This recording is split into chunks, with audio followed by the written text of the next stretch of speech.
Hello, everyone, and welcome to the Cinematic Schematic, the official podcast of the Cinematropolis.com, your home to thoughtful conversations on film. I'm your host, Caleb Masters, and today we are kicking off the 2024 season, 2024 season, by talking about Dumpuary. Dumpuary, what is Dumpuary? It's where all the good or bad, or sometimes bad movies go to die in the box office. But we're returning from our hiatus to discuss the winter 2024 films that got us through this last 6 or so weeks. Also the iciest time of year. I don't know about you all here in Oklahoma. My pipes did in fact freeze since we last recorded, which is not fun. So how did I survive watching some very bad movies? So we're going to be doing a series of short mini discussions covering a few of the biggest movies that have been released this winter. More specifically, the films we're going to be hitting on are Argylle, The Beekeeper, Mean Girls the Musical, I guess it's technically just called Mean Girls, but Mean Girls the Musical, Origin and Society of the Snow. Rejoining me today, as always, he's back for another season. He's more insightful than ever. I'm sure he's coming back from his cinema mountain of meditation. Laron Chapman, my co-host, award-winning Oklahoma filmmaker. Welcome back, sir. Thank you for taking me out of hibernation. I'm still asleep.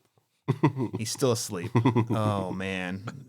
Guys, he's actually just projecting. This is astral projection. Astral projection. Yeah. He's still asleep and watching movies at the same time. Oh, yes. And talking. Yes. But that's a thing year round. That's not new. Also rejoining us, Cinematropolis contributor, Flick Attack contributor, Daniel Bokemper. Welcome back, sir. Hey, thank you for having me. Happy to be here. I'm so happy you're here. And Daniel, you're already working on those quiz questions for our kickoff show next year. Not even you have no idea what's coming. So listeners, if you want to hear the three of us talk about the upcoming movies, the movies that are coming out in 2024, you should go back 2 episodes where we did a little sneak peek episode. And fun fact, several of the dates we gave on that podcast already have changed, including Planet of the Apes was one. Mickey 17. Mickey 17. Going to happen. No, it's going to happen. It's just not this year, right? Not in the first half of the year. I actually wonder if they don't slide that into more of the fall season to set it up for some awards potential. We'll see. Yeah, we'll see. Hope so. It would make sense there. But yes, we had a fun little bit of a preview coverage, and then Daniel and Laron competed in some trivia, and Daniel Bokemper, despite his inferiority complex, overcame it to steal the win. A hard-fought battle. But anyway, so happy you guys could both join us. Hey, listeners, before we get into today's review, I say this every time. We're going to be giving away some prizes. I'm not going to announce it on this show, but keep your eyes peeled on the Cinematropolis social media. So that's Instagram, maybe X, definitely Facebook, the Cinematrop, because we have a lot of swag we're going to give away. But in order to unlock said swag, you need to follow us on those channels. And most importantly, you need to leave us a rating and a review on Apple Podcasts. We have a goal to get to 200 reviews this year. I'm sitting at 40. And I know, based on the downloads, that there are a lot of you who've been listening for a while who have not left a review. Takes like 10 seconds. Apple Podcasts, if you have an iPhone, it's already on your phone. Click it, search, leave a review at the bottom. Would love to get your feedback. And hey, leave us a note. Maybe you think there are things that we could do better on the show, or maybe you think we're awesome. Either way, leave us that rating, give us a review. Follow us on social media. We have some cool swag from some of the prestigious films of last year that we're going to be giving away as a prize. So leave that review. Make sure you screen cap it and follow us on social for more. With that said, gentlemen, I'm kicking us off. We are going to be talking about a couple movies about assassins that have alternate career paths in life. So to break the ice today, I wanted to start with what alternate career would you take up as a retired assassin? So you've lived your career, you're settling down, and you need a good cover. It could be, beekeeping being one example of this. So Daniel Bokemper, I'll start with you. I don't feel like you ever truly retire from as an assassin. I think retiring as an assassin is you just die. You are always susceptible to be pulled back in. But if I were to do it, I would do something as inconspicuous as possible. I think I'd sell hot dogs. Because hot dog stand. Yes, when you do get dragged in, that hot dog cart can hide a lot of stuff. I feel like, maybe they're just like waiting to be weaponized a little bit. But at the same time, if someone makes like a biopic of my life as a hot dog salesperson turned back into an assassin. Like, wouldn't it be a cool marketing piece to have like a pipe bomb inside a like hot dog bun? Wouldn't that just saving it for a good time? Like, if they pull me back in, it's in this final. Yes. Would you like a bratwurst, sir? And then, it's live. Oh, yeah. Would you like dynamite, it hot TNT. and just light it? So what is that job title actually called, Daniel? A hot dog man? No, I can't be just hot dog man. Hot dog stand man? Sausage fest? Hot dog stand. Yes, sausage party, festival too. coordinator.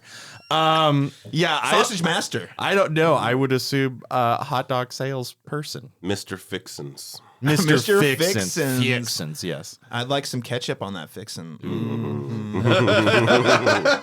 So Daniel, you're gonna be Mr. Hot Dog Salesman. That's Yeah. So when they make the movie, it's called the Mr. Hot Dog Salesman. Yes. Okay. Okay. Hot dog salesman it is. Laron Chapman, what alternate career would you take? Man, in another life, I'm a triple threat as a filmmaker, dancer, and musician. And, I've always, the latter two of those things I enjoyed a lot, but I've never pursued anything musically in terms of, an instrument. Always wanted to play an instrument. So I feel like I've become like a folk singer or a blues singer. And like really dive bars. Like I don't want to go mainstream. I want to have like those indie roots, So You gotta have the griminess. Of the dive bar. Yeah. I just want to have like the local town, pony show and pony show. But yeah, The folk singer. the folk singer. Ooh. They left off a bar one last time. Exactly, and I go step out for a smoke and get a hot dog from Daniel. From the hot dog salesman. It's a crossover event. Pass it to you. Don't have just a gun in it. Just... Mine was a little more on the nose. I was gonna go with the pest control man. You can't kill people anymore. You might as well exterminate the pests. Yeah. Mm-hmm. And you still have it. You can keep the same LLC. Yeah. Pest control. Previously when you're an assassin, you take care of the pest, the threats to society. Pest control, you can also kill the bugs or the rats. You could also be the rat catcher. Could be another like sub. The only thing I can think of right now is Men in Black and how he goes around as the exterminator. Yeah. So my exterminator would definitely be blue collar. I have found that the pest controlmen I've worked with in my life who have treated our house, they're so good at their jobs. Thank you for putting your life on the line to stop those bugs. Very blue collar. So I think, they're going to the dive bars to watch the folk singer who is getting a hot dog from the hot dog salesman outside. While listening to some live entertainment at the bar. So, but I don't want to be in a world where you guys aren't in it. So I feel like that makes sense that all these worlds are interconnected. Yeah. Yeah. All right. We just retired from our careers to still be around each other. At what point is it turned to a Mr. and Mrs. Smith situation when we all get assigned to be a target for each other? We all pull out. We're recruiting a team. I pull out like a gun from my bug zapper. Daniel pulls out a dynamite. Out of my guitar. Well, listeners, I must know, what alternate career path would you take up as a retired assassin? You should let us know by hitting us up on social media. I mentioned that. Facebook, Instagram, Threads, X, Twitter, whatever. Or you could just email us at thecinemetropolis@gmail.com. Without further ado, let's get to our first film of this week, Argylle.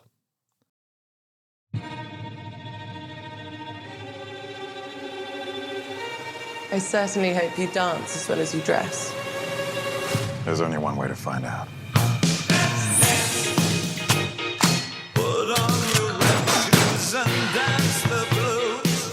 You and I, we're not so different. Agent Argylle. Little help? Hold on.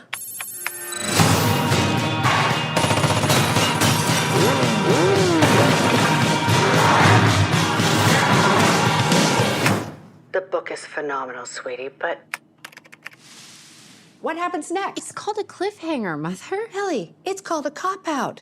According to IMDb, Argylle is described as a reclusive author who writes espionage novels about a secret agent in a global spy syndicate, realizes the plot of the new book she's writing starts to mirror real-world events in real time. Oh, boy.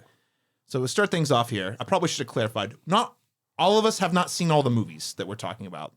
So in this case, Daniel and I have seen Argylle, and Laron sat this one out. which is good. This is a team effort, the coverage. Yes. Where Daniel is the guy who covers everything. So good on you, Daniel. I don't feel good about the one we're about to talk about. So Daniel, yes, tell us, what do you think of Argylle? I mean, I see like, okay. It's weird because it almost treads this fine line of like, there are films that I really enjoy. So for whatever reason, what I'm thinking about when I think about Argylle, I was going into it was, it wasn't from last year. I think it was 2022, The Lost City with like Sandra Bullock and Channing Tatum. Yeah.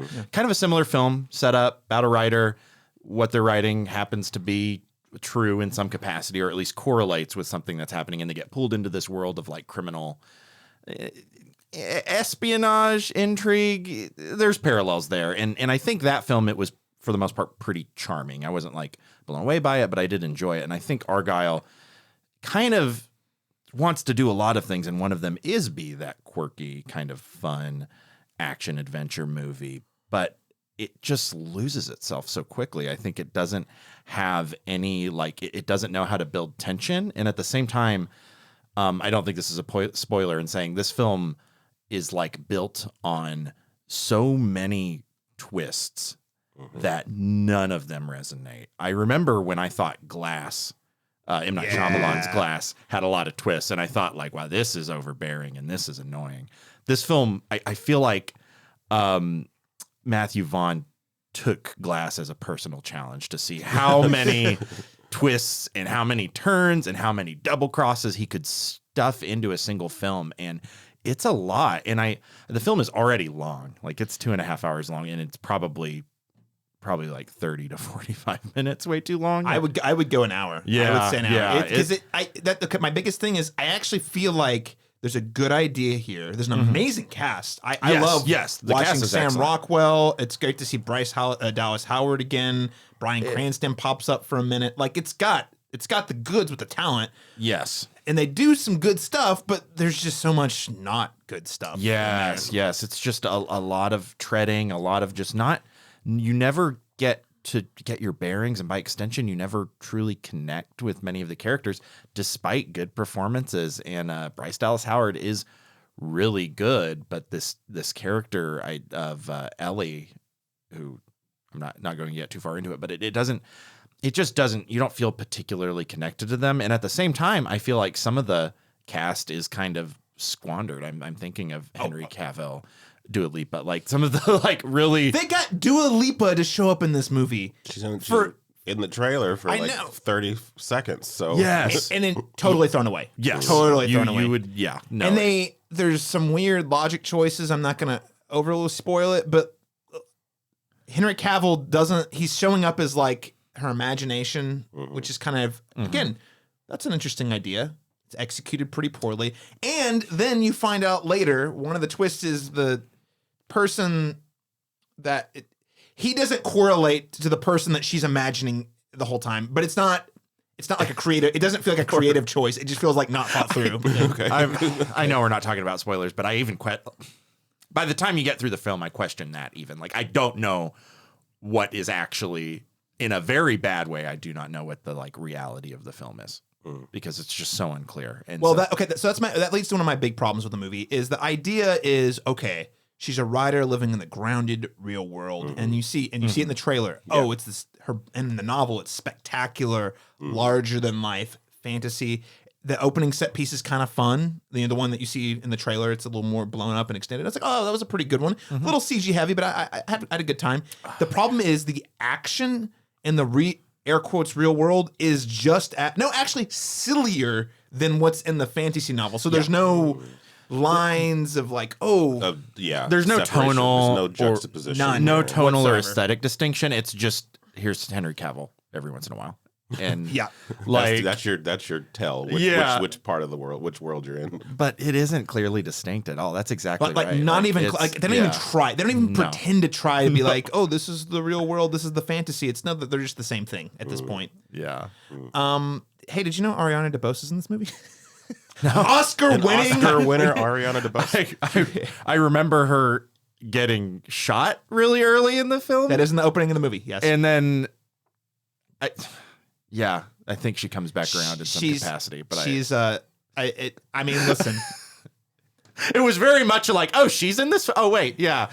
I would. It's She's having a bad basically rap after her Oscar, and she wished what didn't make a wish, and now she basically is a cameo, but like the character it's a cameo that's super important. So you're like, so it can't really be a cameo. Then they talk about her like her character was a big deal, but then she's in it for like what, a minute, maybe? Oh, if that, like maybe. It's weird because it's very much like. I feel like on paper, if you were just given the pitch for this movie, it'd be very easy to get on board with it. No, I think that's the thing. The premise, I think, is very sellable. I like the premise. I think it's super fun. And they have the cast is right. It's just Matthew Vaughn, it's weird. I generally like him as a director. He has made, X-Men and First Class was a huge home run for me. I think Kick-Ass was his too. Kick-Ass was his, and that was a pretty good one. I think even the first Kingsman, first one specifically, actually a pretty fun spy movie, and it felt fresh.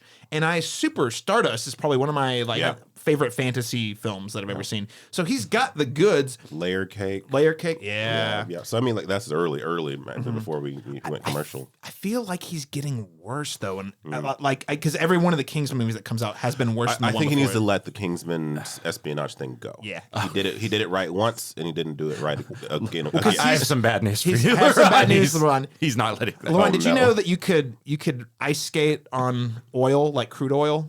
You could do that. I know now. CGI allows you to do it. That, and you mentioned the CGI. Just kind of one last thing on the choreography of the fight choreography. You have the potential to do it really well. And again, I think that opening action set piece is all right, but then it forfeits a lot of that in favor. No, that's the best one. After that, because it gets sloppier, it leans more on CG. The editing is not very good. No. It's just a huge waste of. I think it's insulting how big a waste of talent this is. I mean, this is an expensive movie. And here's the other thing: Apple is actually we give them a pat on the back. They are trying to make a push into the theatrical. Unlike Netflix, they're like, hey, no, we're going to put out Killers of the Flower Moon. We're going to put out Napoleon, and we're going to put out, in this case, Argylle.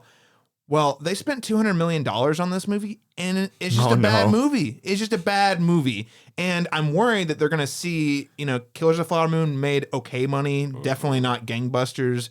Napoleon made okay money, and then Argylle flopped. And I'm just really worried. I'm like, listen, guys, you're getting this money. Make a good movie. Make a good movie. Yeah. You have the resources. And because they're basically giving these people unlimited creative freedom, and it's just being squandered. Yeah. I feel like Daniel Bokemper.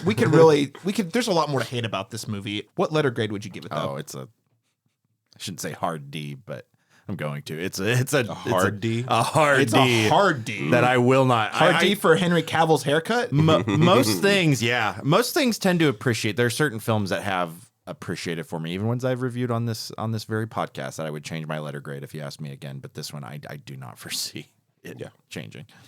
This is also a D for me. I almost went D-, but anytime any of these actors show up at all, it's just the fact that they're on the screen, it puts a smile on my face. Even when everything around them is so bad and so stupid. And we haven't really talked about the stupid. And what I mean is, I'm all in for stupid, but the movie has to lean into it, and it just doesn't. It's just sloppy, and it makes the audience. It makes me feel dumber for getting on board with some of the things anyway. And I'm generally down for this kind of thing. It needs to be smart about how it's stupid, and this just doesn't. It just feels like the whole script just does not feel thought through. It felt like it needed at least 3 more passes. And we're going to talk about a film that, while not perfect, I think in a few moments, is smart about how it's stupid. It's very smart about how it's stupid, Absolutely. for the most part, at least. Yeah. So I'm also going to end with a D. And I'm going to give it an unqualified A for saving us forever having to see that trailer in a theater. Oh, thank God. It was in front of every single movie. I was like, please come out so I can stop seeing this trailer. That's my favorite part about putting bad movies behind you. It's like, well, we don't have to see that trailer. It's over now. Yeah. We did that. All right. Those are our reviews. Or I should say, those are Daniel Bokemper and Caleb Masters' reviews of Argylle. It real bad. And you know what? I would say, even when it is on Apple, if you're a subscribing member, you really don't. Just go watch Killers of the Flower Moon. It's only an extra hour longer, and it's a better movie. Go watch Napoleon. And I didn't even love that one, but it's definitely better than Argylle. Yeah. Without further ado, let's move on to a arguably good dumb movie, The Beekeeper. You're a blessing, Mr. Clay. This place was crabgrass and weeds, and you brought it back to life. Mrs. Parker and I were friends. She was like family. She was the only person who ever took care of me. I just got a message saying that there's a problem with my computer. Yes, ma'am, we got this.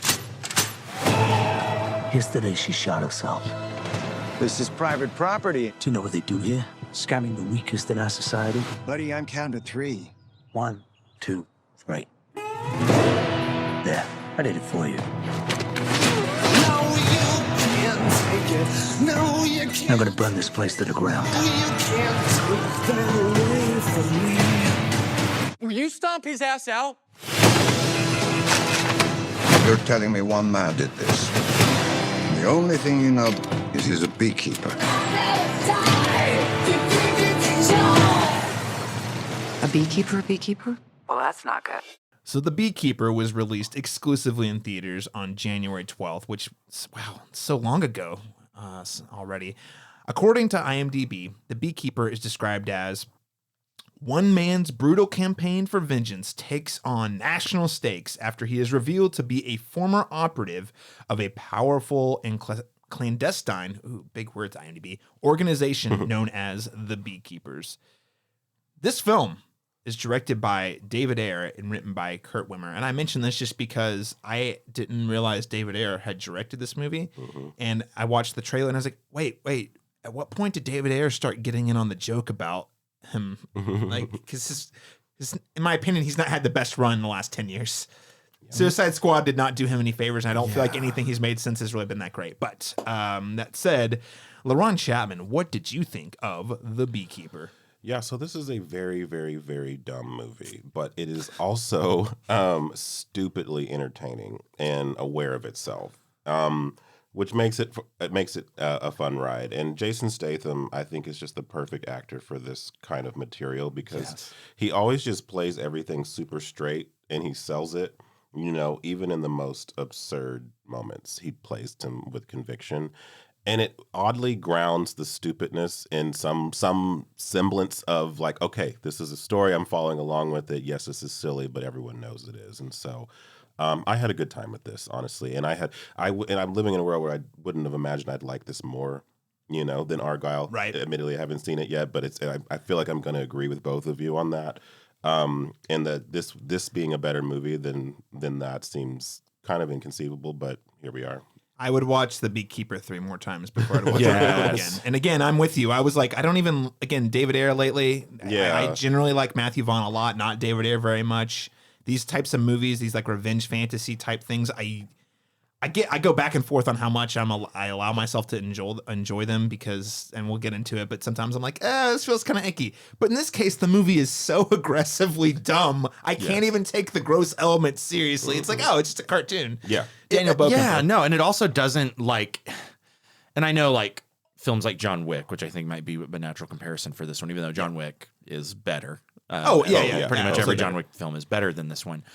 But it has this idea, this very ambiguous powers that be, and they work in a certain way. And in John Wick, you do get explanations of like how the Continental works and things like that. But this one, with its beekeepers and then society at large, it only does the bare like surface level, and it does not elaborate all that much beyond the phrase like protect the hive about like what all of these machinations are and how they work. And I think that in turn works for the film exceedingly well, because another part I like, we talk about Jason Statham. I will say a lot of not so much the cast, but specifically the characters in this film didn't work for me. I think when it starts to wane for me most is actually when Jason Statham isn't on screen. You know, the FBI agent, their banter, was very flat. It was again, bland. Again, that entire subplot, ridiculously dumb. Okay, so we should clarify that the FBI agent who is leading, or at least participating in the investigating her own mom just air quotes killed herself. Yes, and she's over the iconic Felicia Rashad and. Yeah, extended cameo. It's bizarre. And then like every time they're like, we're hunting a beekeeper, her superiors are all like, whatever you need. Whatever you need, just tell me what you got. I got you. Yeah. Just no questions asked. None. I will say Jeremy Irons really did so well in this film for me, because he's like the severity he has and the like very much like he's gonna be the last thing you ever see. And I want to say, so you mentioned John Wick 1, and one of the things that and I'm not saying this is a problem, but I think especially the later John Wick films get away from the element of, wait, you killed whose dog? You know, and like everybody in the world is just like, oh shit, you fucked, you're dead. Jeremy Irons, and anytime he's talking to other people in the upper echelon who know what the beekeepers are, he's like, yeah, my son, he went and messed with the beekeeper, and they're like, wait, he did what? Yeah, and then this is a big deal. And that whole monologue he says about like he's like, no, son, I can't. Yeah, I can't. He's like the last two things you'll see in life are his eyes. Just a great delivery from Jeremy Irons. Yes. Josh Hutcherson too, hamming it up was pretty hilarious. Just the insufferable tech bro, exactly. Yeah.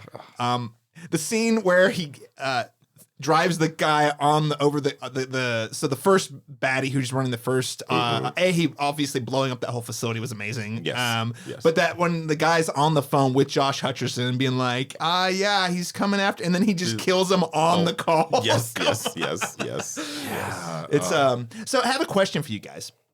I've heard online a lot of people are saying this is a very right-wing fantasy, like January 6th type fantasy. And what I mean is I guess I will slightly spoil The Beekeeper.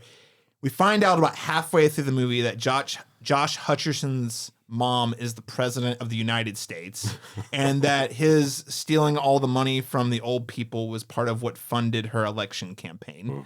And then the unbeknownst to her, and then the kind of like closing big set piece, which we won't get to the specifics of, but it feels very like the little guys come in to take down the evil politicians or whatever. I don't know. What do you guys make of that? I can see it, but it's such a broad stroke, and I mean, you know, he's kind of the Robin Hood of he's doing the will of the people, that have been robbed and scammed by, And even the scamming thing in this is really so theatrical. Silly. He's like on the phone training the people, like clicking back and forth between telling them while he's actively like robbing. He's like, $1.2 million. We got a winner, baby. Just click this button right here. Put your we need your password and your social security and your. And even the on-screen prompts feel very out of a cartoon. Yeah, and I guess to add to that too, it's way too broad. It's like way too removed from that. It's not focusing. If it's going for it, it's. You know what I mean? It's too light fare to really take seriously in that way. But no, I thought so too. But it wasn't just. I heard that from like not just like one person. It was like multiple people were saying that. And I was like, I guess I can kind of see that. Yeah. But I could too. I think there's a choice, and this may be simply to like. I don't know if the David Ayer was actively thinking about it necessarily, but like I think there's a choice at the end of the film that's more or less to set up for the sequel or bequel. The bequel. Please call it the bequel. But the I think there's a choice at the end of the film that really diffuses a lot of that idea. I know what you're talking about. The fact that he did not dissolve into a pile of bees at the end was a huge miss. I thought very Candyman-esque. I just didn't see it. He flies away. Dan Bokemper, what else? What are your other thoughts on The Beekeeper? I mean, I genuinely enjoyed it quite a bit. It's like I have to temper it a little bit because it's like I also like The Meg and Meg 2, and I know those are not good films, but they all lead up to this, the final 20 minutes or whatever. I think unlike those, and what makes this film a bit better is it's actually consistently throughout the movie entertaining and consistently enjoyable, and has a lot of interesting sequences, a lot of really dumb sets. It has a lot of like caricatures in it that work.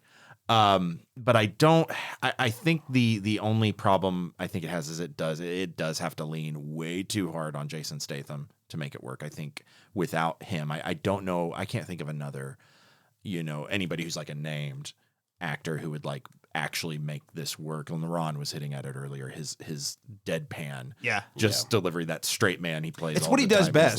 He just doesn't. Yeah, it's like this film really needed him, that kind of character to work. Without him, it just doesn't. When you watch this movie, you understand why he makes the big bucks. Yeah. Yes. This is why he can do that. He can make this crazy shit make sense to us. Yes. And so I don't know. I would say for him alone, it works. And it's just a testament to how I think how much of his presence and again, how much he allows these like really goofy premises to kind of come together. But then that being said, when you lose that focus a little bit, it's not like the film has a lot going for it. Yeah. No, it really because it's the action. I mean, the cartooniness I think is a feature. But the action's not. That's the thing. It's doing a John Wick thing, but it's the campy silliness is the feature here versus the action sequences. It's when it tries in any capacity to be serious is with the FBI agent and that those things don't work because I don't think they understood the kind of movie they were making. You know what I mean? Like that feels divorced from everything else going around. But so there's no pathos here, even if they're attempting at it.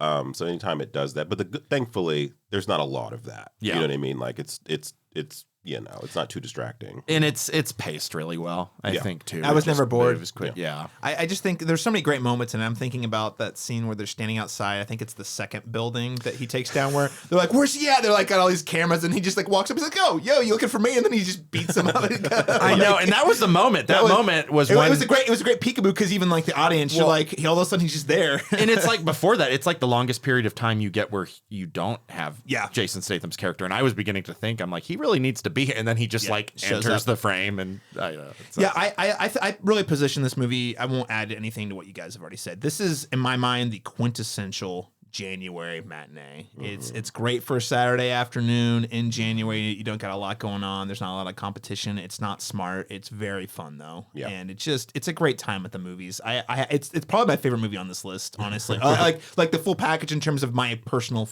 enjoyment of the movies we watched. What letter grade would we give The Beekeeper, Laron Chapman? I give the B movie with actual B's a B- in my book. B-, going for the B's, Daniel Bokemper. Yeah, I'm split between a C+ and a B- because I'm trying to like temper myself a little bit. Yeah. Well, and because I was thinking about the Batman review, and I gave that a B-, which would be higher, and I did enjoy more than this film. But I think like if we were getting really specific with it, it's like a B- to like an 80% or like a 79.5%. It's kind of right on that line. But I think I'll say B- too. It feels right. Yeah, I was gonna go. I'll say C+ just to mix up C+. But generally speaking, it understands the assignment and it delivers on what it promises in the trailers and marketing. Which is all you can ask from a movie called The Beekeeper with Jason Statham. You know? Exactly. It's like the best version of the thing that could exist, I think. All right. Well, with that said, let's move on to our next review. Now, we're going to radical shift in tone. Yeah. We've done 2 action, silly spy movies. Now we're going to move on to something a lot more dense. Origin. I want to be in the story. Really inside the story. And build a thesis that shows how all of this is linked. I gotta be honest with you, I don't understand. I don't see it. You go and write your stories. Folks need to know about this. You're trying to make sense of racism, but your thesis is flawed. It was all lies. They knew we weren't inferior. You don't escape trauma by ignoring it. You escape trauma by confronting it. I don't write questions. I write answers. So Origin was released exclusively in theaters, limited release on January 19th, followed by a wider release on January 26th. I get in this weird area with movies like this where I'm going to count it under 2024 for me. Sure. It did technically qualify for last year's Oscars. They had it as a 1-week engagement only as a qualifier for the Oscars in like LA and New York, I think last year. That literally said, no one saw it until January. So I'm putting it in 2024 area, and I really wanted to at least hit on this one. So according to IMDb, Origin is described as the unspoken system that has shaped America and chronicles how lives today are defined by a hierarchy of human divisions.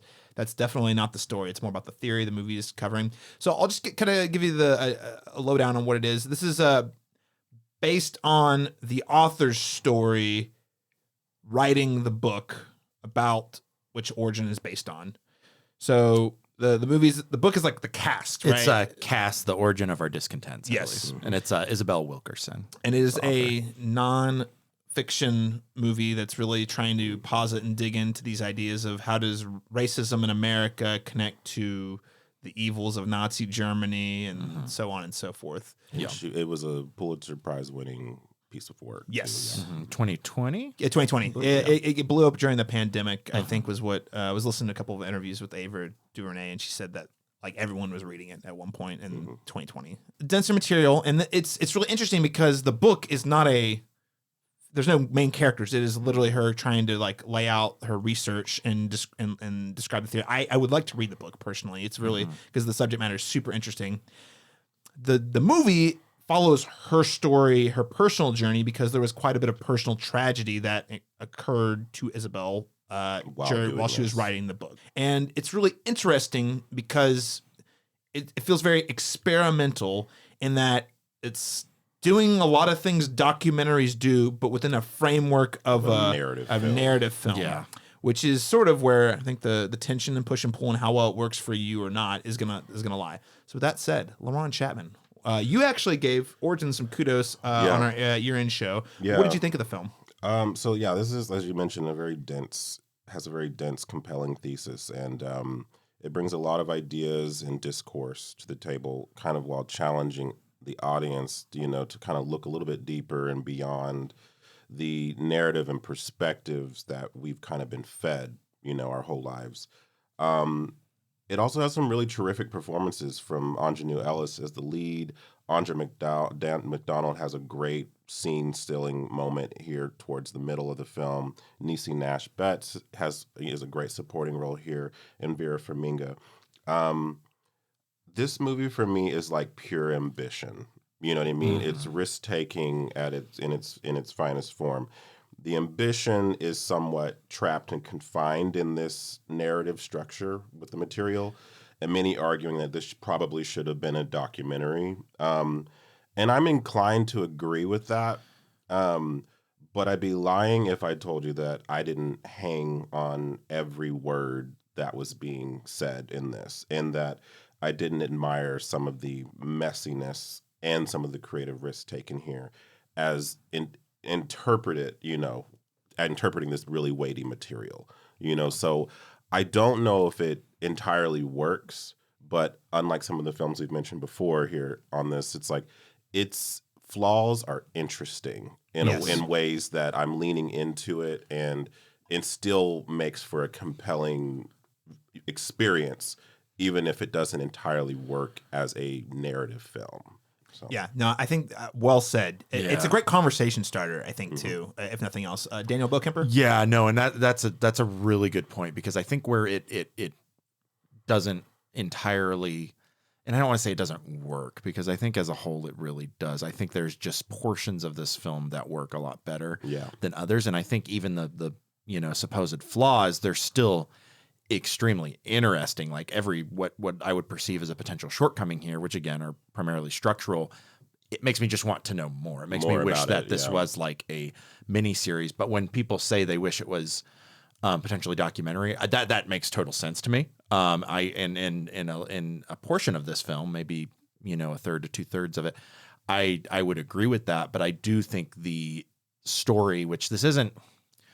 And maybe that's where the focus gets a little muddled, because I think as just a biopic of Isabel Wilkerson during an tremendously tragic and otherwise tough, difficult point of her life, it works really well. Yeah. I think when you're trying to explain potentially the entirety human depravity. Human depravity. And then also even just adapting her theory of caste systems. The narrative form is so limited. It is. The theatrical runtime doesn't lend itself to that. And I just the ideas she's trying to really dig into are so broad and again ambitious. Like I see the connection. Like you see the connecting points, but I don't know that in terms of like actually building a great thesis on the on the big screen that clearly ties these things in a profound statement. I don't think it lands on a theory side. I think as like a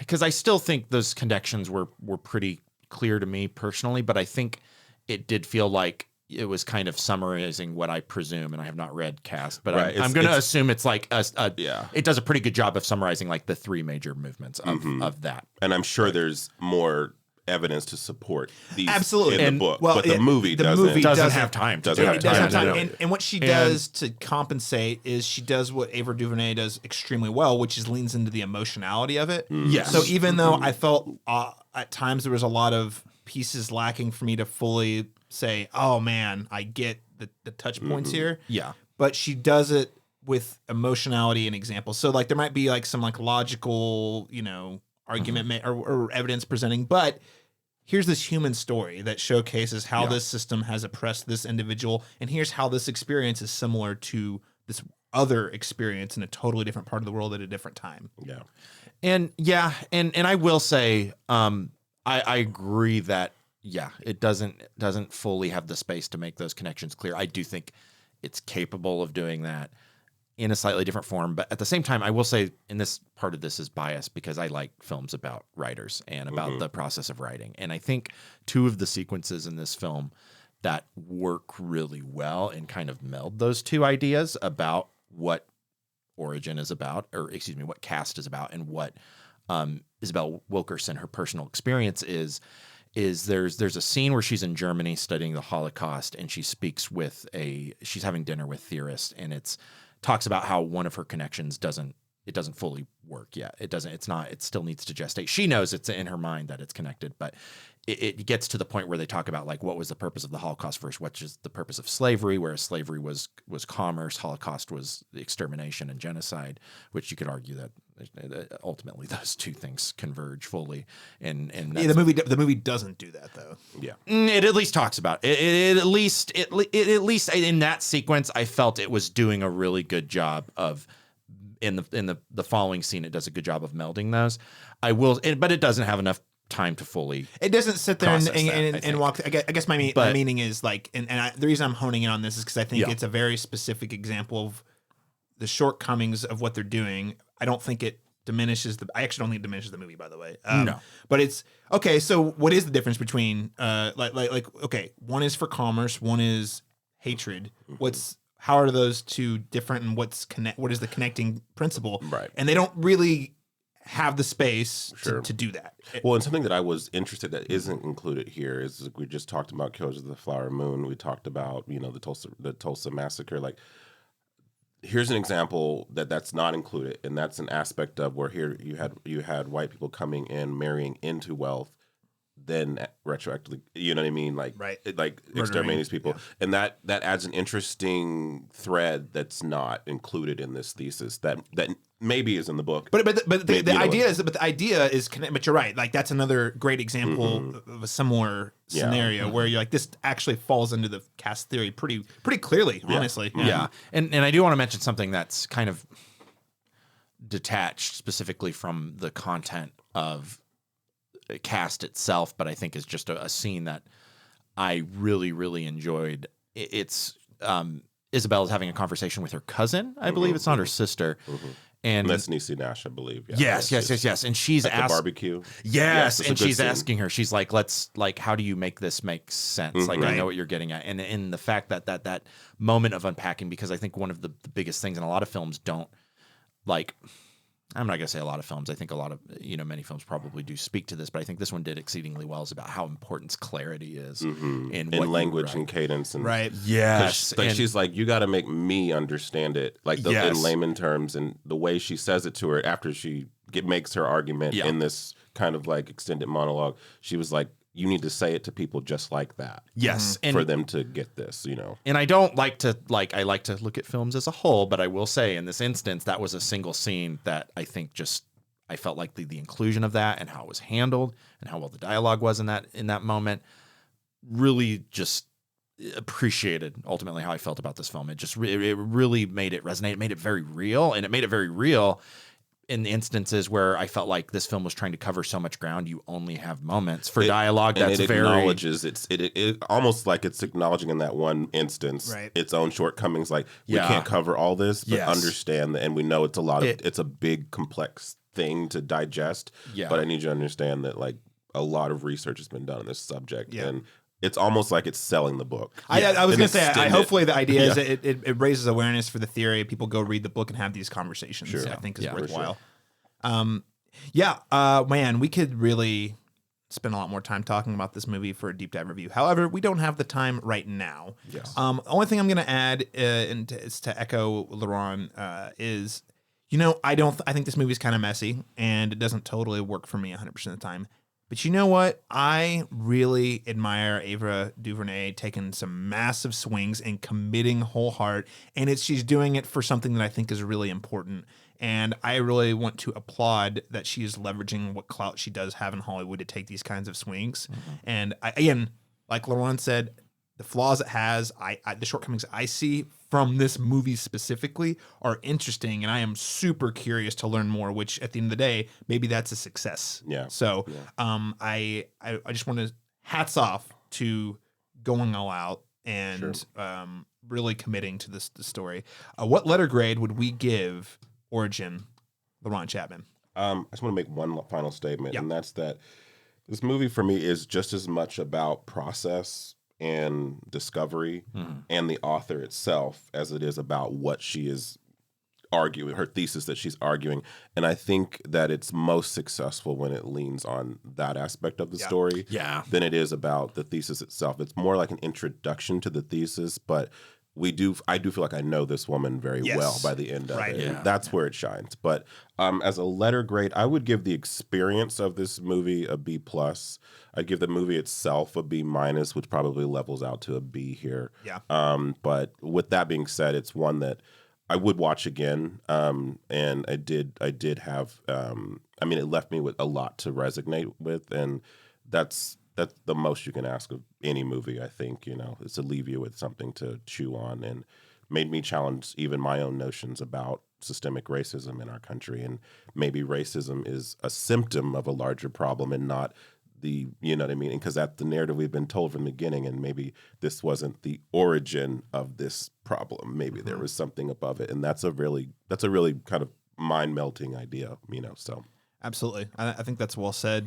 Daniel Bokemper? Yeah, it's a little difficult for me to grade it because again, those scenes that work especially well, especially about the process of writing and making yourself known, and then all of the more emotionally jarring scenes that are up front, probably in the first third of the film, those work, but it does stretch itself really thin. In a lot of moments. And so I teeter between a B and a B+, but I do think just how well it captures sort of the act of writing in certain moments and the act of putting together an idea that seems larger than life. I lean a bit closer, I think, to that B+, and then I also just think it's the amount of intrigue it has is really compelling. But at the same sense, it's like I would be lying if I didn't say, like, I wish we had this film that paired with maybe a documentary. Yeah, like I wish we had one. No, for real though, like a companion release would be great. Yeah, or even if this film just was more about Isabel, like Laron was getting to, and then and then maybe like a 3-part miniseries or something. Mm-hmm. Yeah, not a lot to add here. I actually think the experience, B+. Movie wise, I think it's a C+, so B-. But would 100% recommend people watch it. It's flawed, but you will walk away thinking about a lot of things, probably feeling a lot of things. I would imagine. Again, that's one of the things that I think Ava DuVernay does extremely well, is the emotionality behind these really deep-rooted problems. Yeah. With that said, let's move on to our next film, Society of the Snow.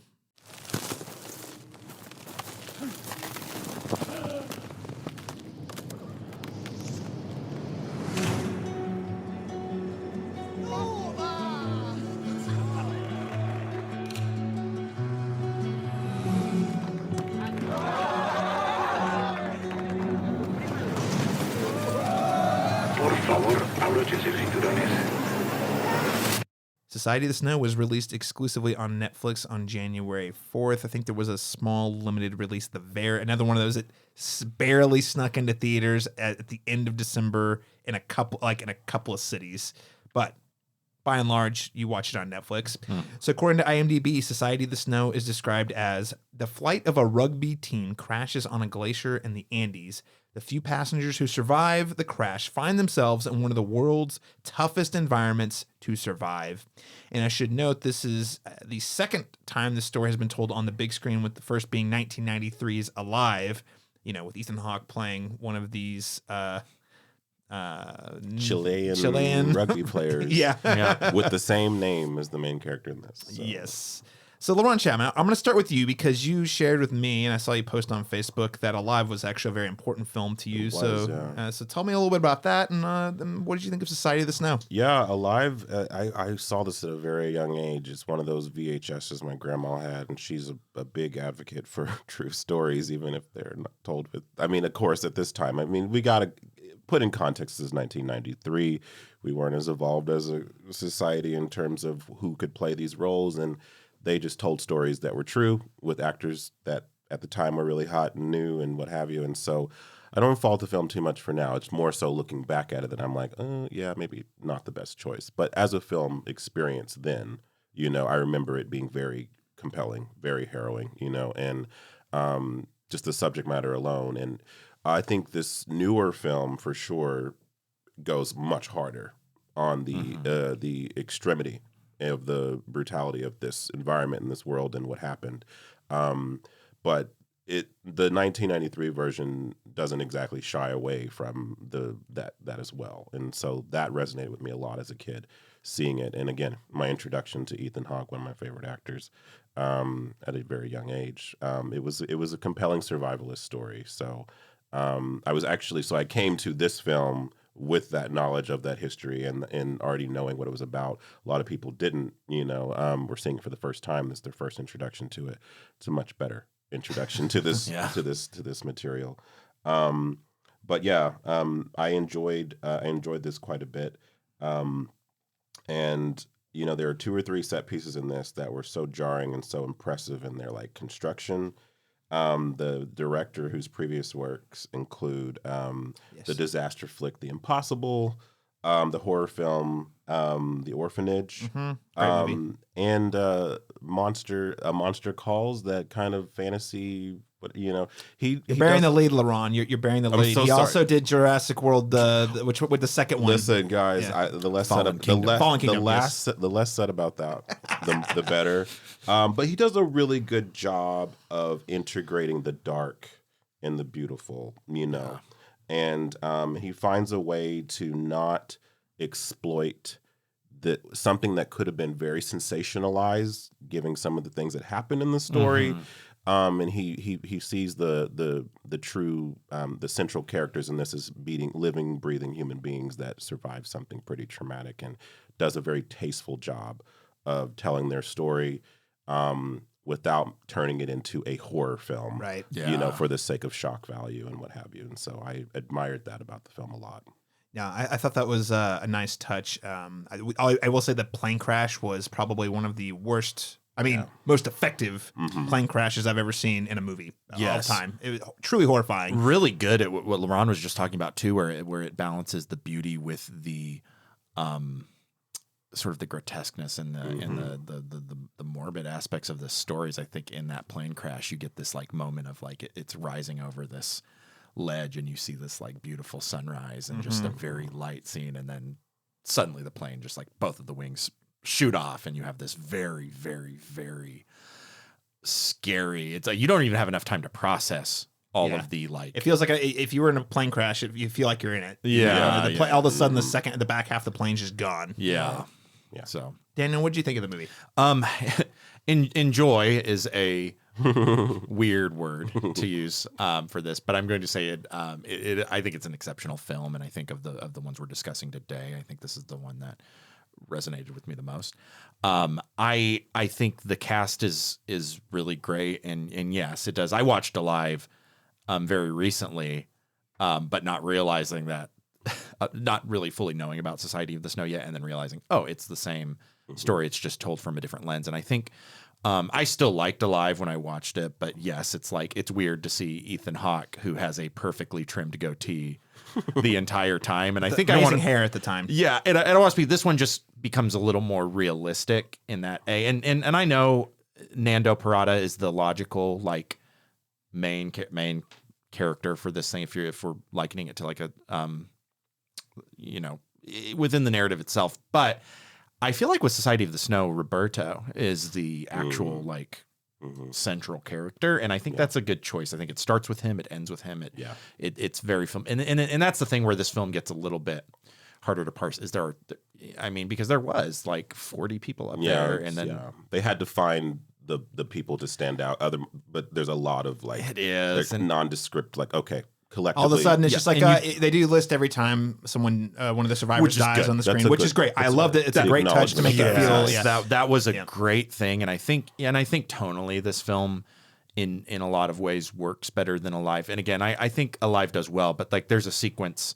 It's a different kind of movie. I think Alive leans more towards, not to say both films have an element of like triumph that it's trying to work towards, that like we have to survive, but I think this film does a lot better at like reconciling how harsh that climate was and how just how hard it was to survive. But I think, ultimately I really, really, really enjoyed this film, and I think it makes a lot of choices that, again, doesn't completely nullify Alive or anything like that, but it just builds out that story a lot better. Yeah. Some minor shortcomings, but otherwise I think it's a incredibly powerful film. A great score too, I thought. Michael Giacchino.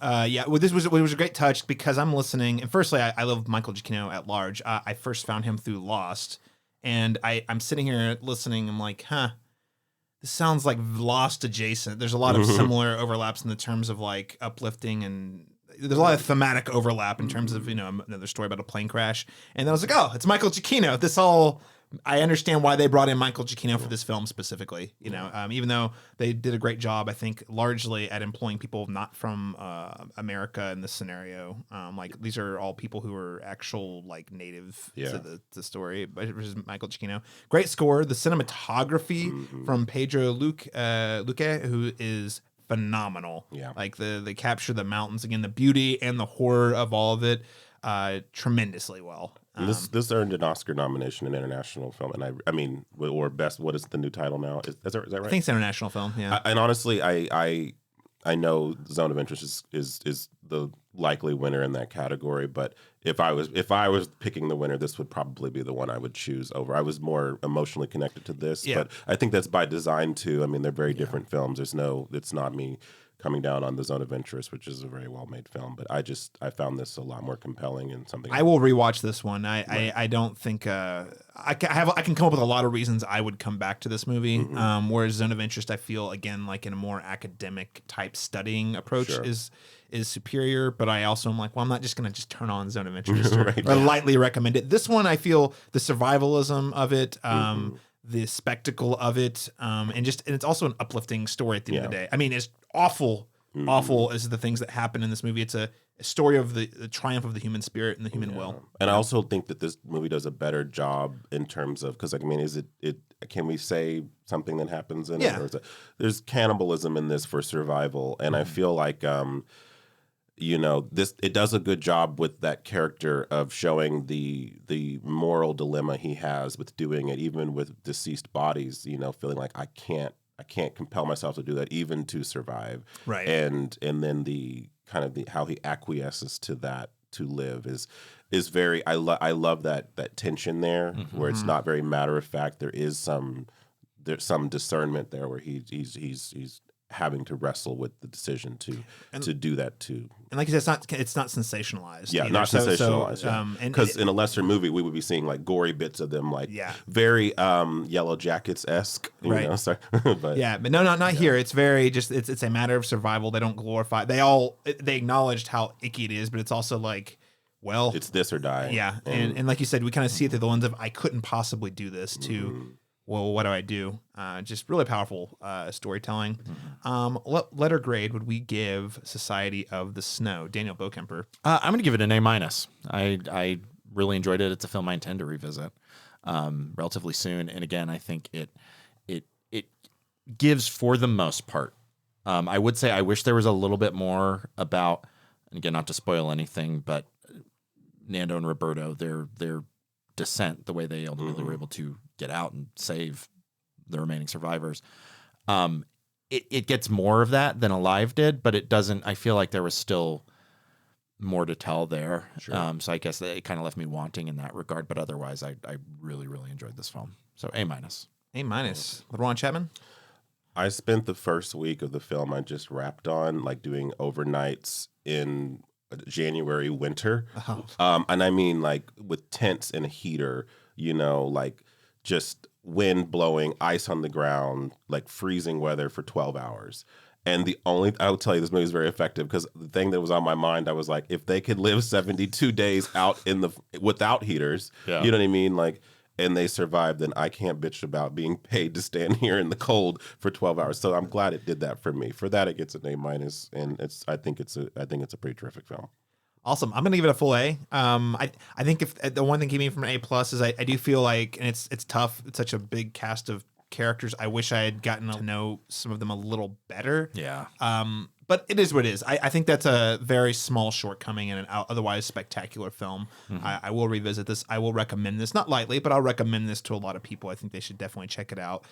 Worth your time. Worth the 2.5 hours, unlike some of the other movies we've watched from this list. All right. Time for our very last film that we're going to have to go through very quickly. It's okay. Mean Girls.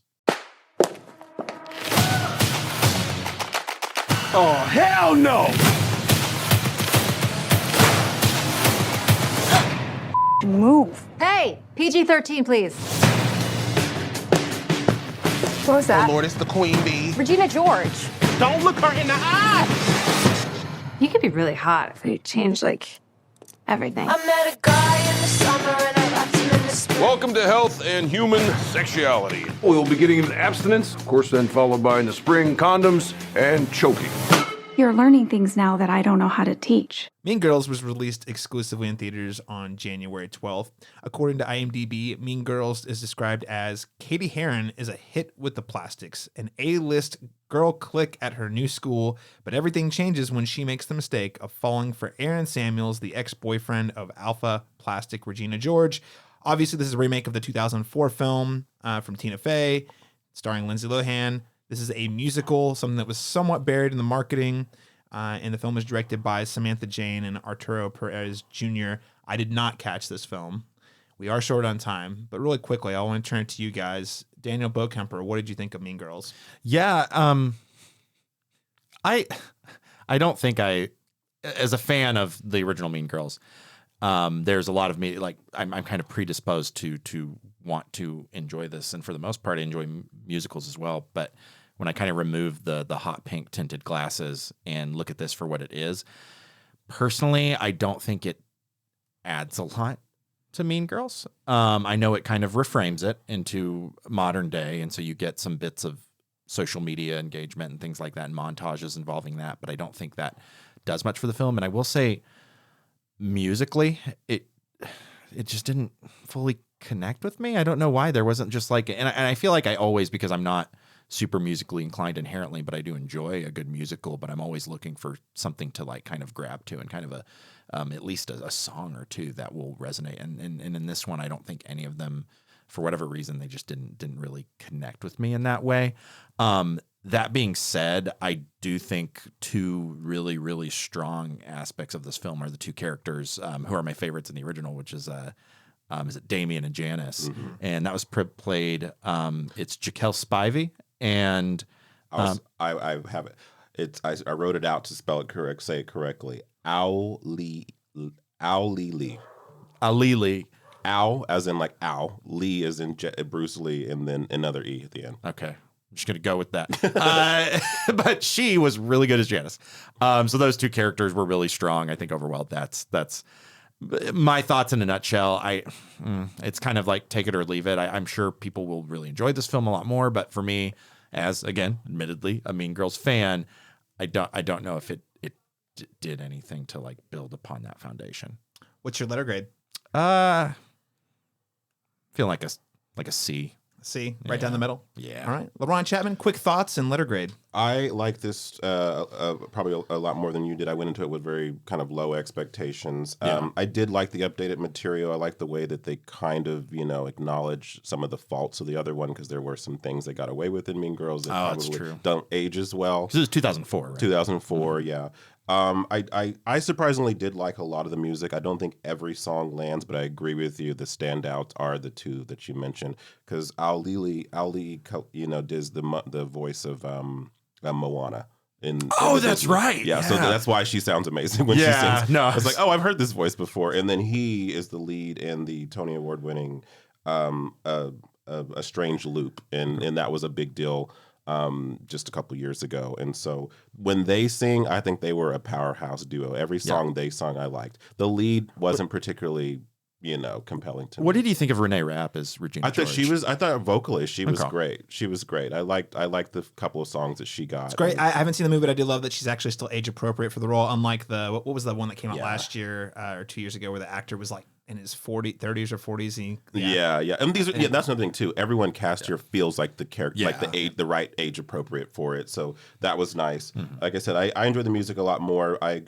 Those at least 3 of the songs from it I did download. The other ones I can live without. But I don't think there's like a strong case for this to exist necessarily. It's not essential viewing, but I do think for fans of the original material and merging the worlds of theater and film, and because it was a musical, it did have a nice run on Broadway.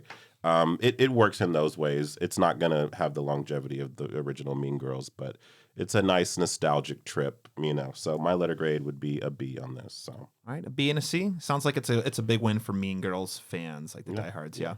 All right, ladies and gentlemen, that is all we have time for today. Thank you so much for tuning in. Laron and Daniel, thank you for watching several of these movies. Daniel watching all of the movies, including Argylle. Oh my goodness. Yeah, I want to unsee that. Where can listeners keep up with you and your work online, Daniel Bokemper? Yeah, find me at thecinematropolis.com, of course, writing essays. Hopefully there will be some Dune related material down the pipe. But in addition, flickattack.com, I do have a review of The Beekeeper up there. So if you want to read a few more of my thoughts on that film, visit, again, flickattack.com. Laron Chapman? And you can follow my reviews also on the Cinematropolis very soon here. Woo-woo. Keep it up. Cinematropolis.com. Of course, you can follow me on all the social media channels at C Masters Talk. That's letter C Masters Talk, or all of our work at thecinematropolis.com. Hey, quick sneak peek. So we up next have an emergency episode reviewing Madam Web, because it is an emergency indeed. Madam Web? And yes, I She's know. bigger than the Hulk, right? Yeah, exactly. And then we're going to be doing our Oscars preview, annual tradition here. We're very excited about that, so listeners can keep your ears open for that. And then following the Oscars, we'll be back with Dune Part 2 reviews, including the two of you, along with Dalton Stewart and Joe Light. Very excited for that one. So a lot of exciting things in the pipe, listeners. We are finally back. Stay subscribed. New episodes coming to you. We'll catch you again next time.